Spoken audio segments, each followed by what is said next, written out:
One of the UK's oldest cold case murders has finally been solved, and this 92-year-old man has been revealed as the killer nearly 6 decades later. I'm arresting you on suspicion of the rape and murder of Louisa Dunn. In 1967, Louisa Dunn was attacked in her home in Bristol. Mum went in, found her dead. A huge manhunt ensued, but the killer was never found. Until now. So who is Ryland Headley, the man behind the murder? Immediately I heard that name, I thought, I know who that is. It's unimaginable what she suffered. The family sort of fell to pieces after the murder. And how did the police finally track him down? We got a full DNA match. Game on. In the Avon and Somerset Police Archives lies its vast collection of investigations. Its cold cases are here, containing the files of more than 30 unsolved murders. One of them, that of Louisa Dunn in 1967. A case long considered by some unsolvable, but reopened in February 2024 by a new cold case team. It was a very interesting one for me, just on the fact that there had been no forensic examinations undertaken before, so that really sort of pricked my ears up and made me think, what could we have here? Bristol, in the southwest of England, in the swinging 60s. In June 1967, Harold Wilson is Prime Minister, and his Home Secretary, Roy Jenkins, visits the city's new state-of-the-art police headquarters. But as the VIPs tour the control room, another story dominates the headlines. A 75-year-old woman has been murdered, raped and strangled in her home in the eastern area of the city.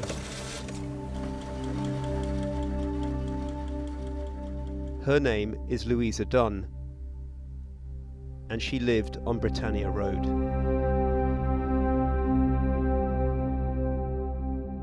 This here is where Mrs. Dunn lived a long time ago. Tony Allen remembers Louisa Dunn very well. Has it changed much? As a teenager, he lived across the street from her. I can picture her here. She'd come out and stand there, always a big black fur coat.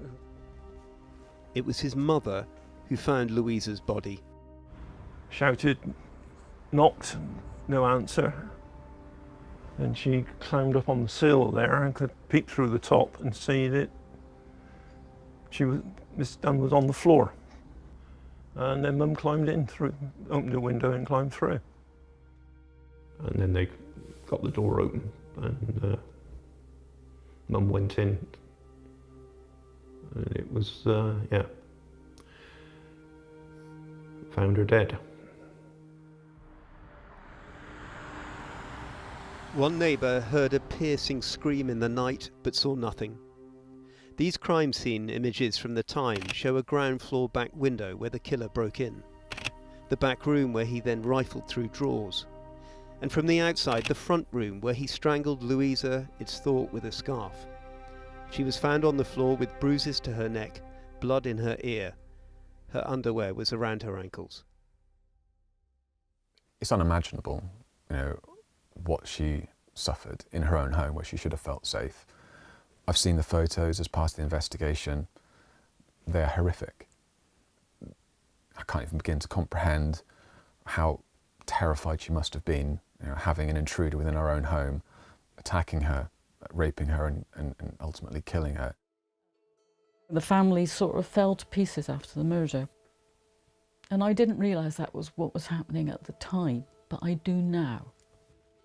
Mary Dainton is Louisa Dunn's only surviving grandchild. She also lives in Bristol, and at the time of the murder was a 20-year-old art student in the city. This is a photo album of the photos that I have left of my grandfather and my grandmother. Louisa Dunn's was a life stretching all the way back to a different Victorian era. In Bristol's then booming tobacco factories, she found work. She married a local trade unionist and alderman, Teddy Parker. Together they became leading lights in the city's labour movement. This is one of the last photos of her, as Teddy, in declining health, is carried in his hospital bed to vote in Labour's seismic 1945 election victory. In the photographs I have of her, she's always with my grandfather. She's never on her own. She's nearly always in the second row. And that's where I got the idea that maybe it was a difficult life, being second, in the second row to a man who was very clever and very powerful and very idealistic. But Teddy died young, and by the 60s, remarried, then widowed again, Louisa's life in Bristol was unrecognisable from before. Now an alcoholic, alone and estranged from her daughters. The very sad part of it, she was struggling. She was alone and she was very vulnerable. I mean, she was so frail, there's no way she would have, yeah. I just can't believe anybody would do it. It must have been absolutely terrifying. And the reality of a rape, I don't like thinking about. I don't think anybody does. The murder of Louisa Dunn sends shockwaves throughout the city. A huge manhunt follows. Leading the inquiry is the city's then head of CID, Reg Hicks. What do you think makes a good detective? Have you ever thought about that yourself? I don't know, it's very difficult. It's loyalty and comradeship, really, and never look at the clock. Hicks issues appeals across the city. He assembles an inquiry team of more than 90 officers. One of them, a detective constable just starting out in CID. Had quite an effect, I think, on Bristol. I sensed at the time, and I can remember it now, there was a deep concern about it. It was a nasty sort of murder in a way. I remember that feeling. Everybody was, and the briefings. I can remember the briefings, which were always push, and we're going to get to the bottom of this. Yes, I do remember that a lot. So it says here, the 10th of July, Monday, 1967. Attached to the murder inquiry. Ernest Bussell, Constable. 74B. Ernie Bussell, now 85, still has his old police pocketbooks. On house-to-house inquiries, he worked 12-hour shifts. He too remembers the urgent briefings. Keep going, keep interviewing, get as much as information as you can. And of course, we were getting very, very little. Very little. But detectives did unearth one vital clue. Recovered from a window at the back of Louisa Dunn's house, a palm print from the suspect. The palm print was the cornerstone of the original investigation. There was no descriptions of someone suspicious seen living nearby or leaving the address for them to work from. So the palm print was basically it. It triggered the biggest palm and fingerprinting operation the city had ever seen. Targeting at first every male in the eastern area aged between 14 and 60. Dirk Aldous was in the midst of it all. We'd introduce ourselves to them, say we're from the murder investigation team, had they heard about the lady who'd been murdered and so on, have that sort of a conversation with them, find out who lived there, how many people lived there. More than 8,000 people, remarkably, were interviewed by detectives. And then we just work our way around to saying, do you have any objection to giving us your fingerprints, in your palm print? I had a roller, I had an old roller and an ink pad, a brass ink pad, and I had bottles of ink, and they had to wash their hands afterwards. I mean, it was that sort of a system. And where would you take the prints? Oh, they go back into the murder investigation room. Yeah, everything would go back through there. The investigation widened to Ireland, even to Canada. as more and more forces got involved. In total, more than 19,000 palm prints were checked, but still nothing.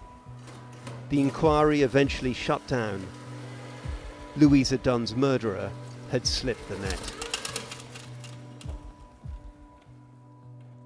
Over the decades, how did you reconcile in your own mind the fact that your grandmother had been murdered and yet no one had been caught?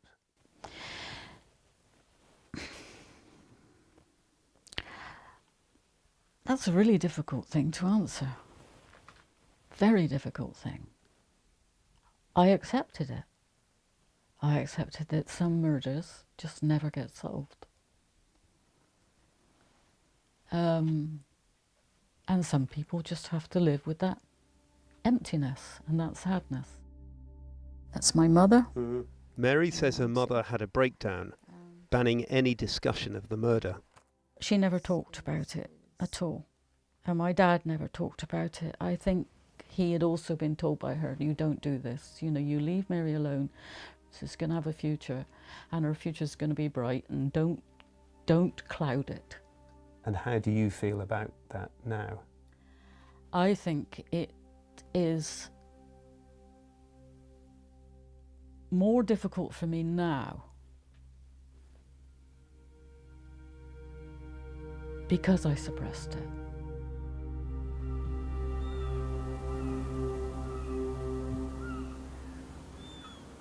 It wasn't until the year 2024 that a breakthrough finally came. First of all, what do you make of this case? Wow, where do I start? It's an insane case, to be fair, the fact that it is so old. Heidi Miller is a police forensics specialist. She'd been asked to examine the original exhibits. We had lots of items of clothing from the deceased and from the scene. We had tapings from the deceased. I had a list of probably about 30 odd exhibits that had been taken from the scene that we still had and that were recovered from the archive. There'd been some attempts in the past to re-examine the case, but a new review team was in place.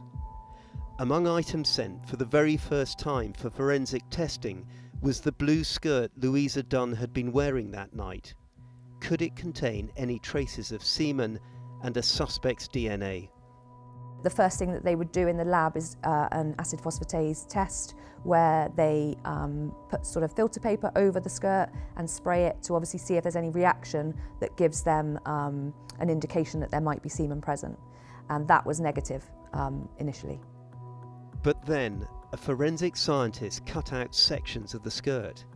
He used a chemical washing process to detect sperm cells, and this time it was positive, yielding a full DNA profile.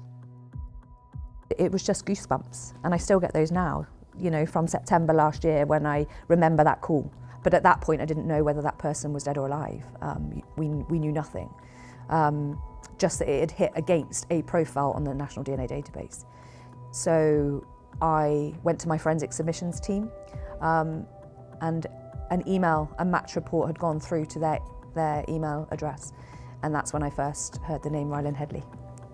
It just makes me go cold. Yeah. And when you found out he was alive? Game on. We've got a full DNA match. Let's do this. I was on a bus, off to go and buy some art equipment, and my husband rang me and said, the police are here, they want to talk to you. Can they come and pick you up? Mary was met by 2 officers and taken back home. She said, this is about your grandmother. And I said, have they caught him? This came out, I never thought I'd say anything like that. Have you caught him? And she said, we have a suspect. So I sat there completely stunned. Finally, after nearly 6 decades, a murder suspect emerges. I'm from the police. What? Good morning, hello. I'm from the police. Mr. Headley? Yeah. In the ageing shape of a 92-year-old man originally from Jamaica, living in Ipswich, called Ryland Headley. You've been arrested before? Have you been arrested before? You have? Okay. His DNA went on the database following an unrelated incident in Ipswich 12 years ago. Fingerprints too, but crucially not his palm prints. He claimed apparently arthritis in his wrists meant his hands weren't flexible enough to give the prints. I asked the police, was he married? Did he have children? And they weren't allowed to say. All they could say was he's had a life. Was there any conversation between you and Louisa? No comment. There were a number of people nearby who heard a scream in the early hours of the morning. No comment. Did Louisa scream? No comment. What made her scream? No comment. At one point, he laughs dismissively when asked about breaking in through different windows in Louisa's house. You look a bit confused by that. Do you want to ask me something? He said, no, and you often climbed up 2 windows and listened to the people's house. No comment. A bit knowing this question, you know. Ryland Headley's wife died 10 years ago. He has 3 children and 1 stepchild. Much of his working life was spent on the railways. He was so quiet, an old family friend recalled to us, he was barely noticed. So Louisa was found, as I said, lying on the floor in that same room, having been raped. She also had a scarf on her neck and a stocking. I think the scarf was underneath her neck, round the back, and the stocking over the top. No, no. Okay. Can you tell me how those items got there? No comment. Did you use those items to strangle Louisa? No comment. To nearly every question, it's the same answer. But however strong a case the police think they have, Ryland Headley is about to take this to trial, denying any involvement whatsoever. And suddenly, a whole new light is also being shed on another major crime story lost in the passage of time.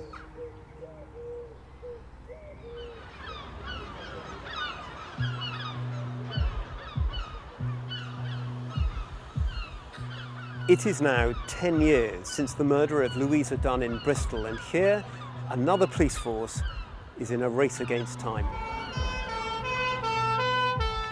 A manhunt is underway for a sex attacker. Elderly women are told to lock their doors. Experts warn the rapist could kill if not stopped. He has already raped 2 elderly women, breaking into their homes in the middle of the night. One was 84, the other 79. Yeah, this is East Ipswich. Trevor Mason was a special branch detective at the time. He was brought into the investigation alongside many others. There was uniformed officers were brought in, special branch, drug squad, fraud squad, intelligence. We just about dropped everything and came in to help. So it was huge in that respect? Oh, it was massive, absolutely massive. There was undoubtedly a fear that someone might be next, and that's why the pressure was on to make the arrest. As in Bristol, prints found at the scenes trigger a vast operation. The hunt for a suspect extends across the city. Within weeks, they collect the fingerprints of 5,000 men. One of them, a 45-year-old called Ryland Headley. He's charged after his prints match those of the rapist. Headley later pleads guilty to both rapes and multiple burglaries and is jailed for life. Court transcripts lay bare in harrowing detail his elderly victims' accounts of what he did to them, what he said to them. This is the first time Trevor Mason has seen them. She is aged 80, a widowed lady. She lives alone at the address given on the evening. She tried to push his hands away and indeed tried to bite the man's fingers, but this old lady had false teeth which were not in. She was crying at this stage, and he removed her bedclothes and said, "Take your knickers off." She said, "Please go away and leave me alone." And he said, "If you don't, I will strangle you." This time the lady was aged 79, again a widowed lady living on her own at the address given. Come on, I'm going to make love to you. Come on and get it over. She commented that she was terrified at this and she could hardly speak. She tried to scratch his face, but he backed away. She made an attempt to reach for the bedside lamp and he got both of her wrists quite tightly. He was hurting her arms. She tried to wriggle away. He then wound the corner of a sheet around her wrists and pushed her arms and hands up to her right shoulder. "Leave me alone," said the lady. "Would you like anybody to do this to your mother or sisters?"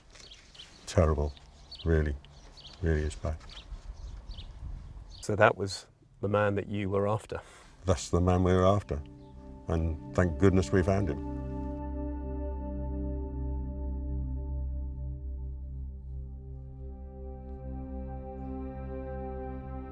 But despite the horror of these attacks set out in the transcripts here, this case was not over.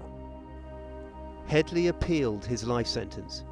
He claimed it was excessive for a man previously of good character and reputation and no other convictions. Judges examined again his barrister's claims that the rapes were so far out of character that it is most difficult, if not impossible, to explain them, amidst other evidence. It's incredible now, reading this account of a psychiatrist arguing that Headley had shown no evidence of violence, that his rapes had been impulsive while in a state of sexual frustration in his marriage, and that even by choosing elderly women to target, somehow that rendered him less of a threat. His former clean record, he said, and the unusual circumstances both in his marriage and choice of victims offer society less continued potential danger than others guilty of this type of offence. The appeal succeeded. Headley's life sentence was reduced to 7 years. Soon he'd be free once again. The rape and murder of Louisa Dunn a decade earlier, still unsolved. The trial has begun of a 92-year-old man accused of the rape and murder of a woman in the eastern area of Bristol. Approaching the 58th anniversary of Louisa Dunn's murder, a trial opens. The gap between murder and prosecution, the longest it's thought in British legal history. Only one witness from the time, a doctor, is still alive to give evidence. But before the jury is sworn, will they, as the prosecution want, be told about Headley's rape convictions in Ipswich? A judge must decide.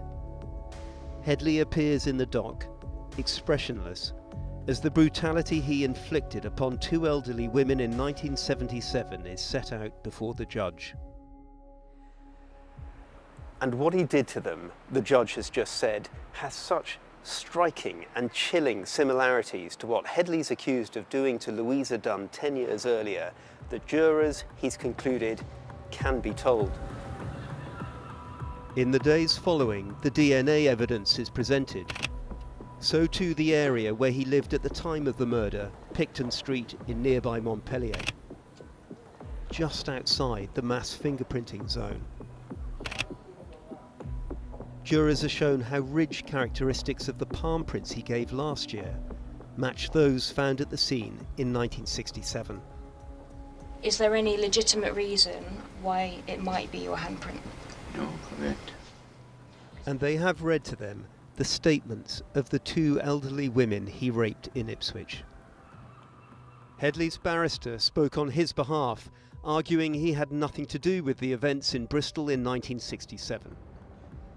Then, on Monday, the 30th of June, 2 days after the 58th anniversary of Louisa Dunn's murder, her granddaughter hears the jury's verdicts. Guilty on both counts of rape and murder. Since Ryland Headley was charged, I've struggled emotionally in ways I did not anticipate, and it falls to me to speak for people who are no longer here. It saddens me deeply that all the people who knew and loved Louisa are not here to see that justice is done.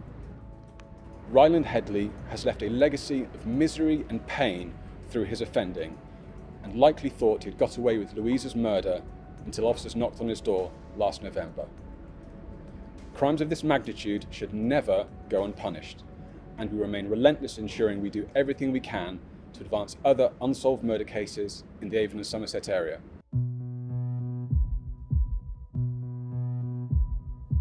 Are you at all sad in any way on leaving the force today with any particular crimes unsolved? Yes. I've had since I've been a chief superintendent, we had the old lady, Louise Dunn, at Easton in 1967. I should like to think that someone would come forward with some very vital information. Who killed Louisa Dunn? A question which haunted a British police force for nearly 6 decades finally has its answer. Why does a case like this matter? Because some people might think it's just very old, very historical. I think it matters. I think it matters very much, personally. The passage of time doesn't make any difference to anything when it comes to, it seems to me anyway, when it comes to something which is quite so heinous as this. So, you know, the fact that he's caught is really important, and I think that people can have some confidence, the public can have some confidence that these sort of people will be caught eventually. But now detectives confront another harrowing question. What else might this murderer and serial rapist, so barely noticed as that old family friend put it, be hiding from his past? Work, say the police, is ongoing. Are other forces involved? We are liaising with other forces across the country and liaising with our colleagues in the National Crime Agency to understand what we can more about Ryland Headley, his whereabouts, his movements, his employment, anything we can, so that if there is an opportunity to identify further offences, now that we know more about him, we've got a full set of his fingerprints, palm prints, we've got, you know, the latest and greatest DNA sample from him. Are there any other crime scene stains, fingerprint marks, palm print marks, partial DNA profiles that he could be compared to directly? But what I was going to refer to was your previous convictions from 1977, which was two separate incidents of rapes with a very similar circumstances involving elderly women. Has he ever answered questions about why he did what he did? Has he been asked those questions? In interview for our investigation, he was asked. He just gave a no comment interview. There was nothing given away, no remorse, no explanation, nothing. I think he's a coward.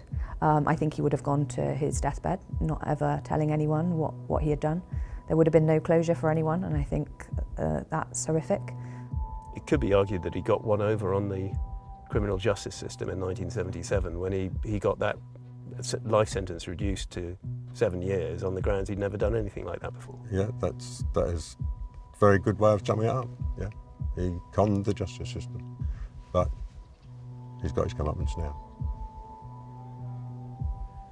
Mary Dainton is now trying to piece together more information about the life and death of a grandmother she was largely prevented from knowing. I think possibly in a year's time I will be at peace with it, but I'm not at peace with it at the moment. It's still very, very troubling. I still feel days when this isn't real. This is not your life. You didn't know her. Why do you feel like this? But I do feel like this, and I do feel connected to her. And I've got no idea why, except DNA, I don't know. The thing that caught him has caught me. I do feel deeply linked to her, although I didn't know her. After her murder, a close friend said Louisa Dunn spoke always of the past and never the present. Now the present has righted a wrong from the past, nearly 6 decades on.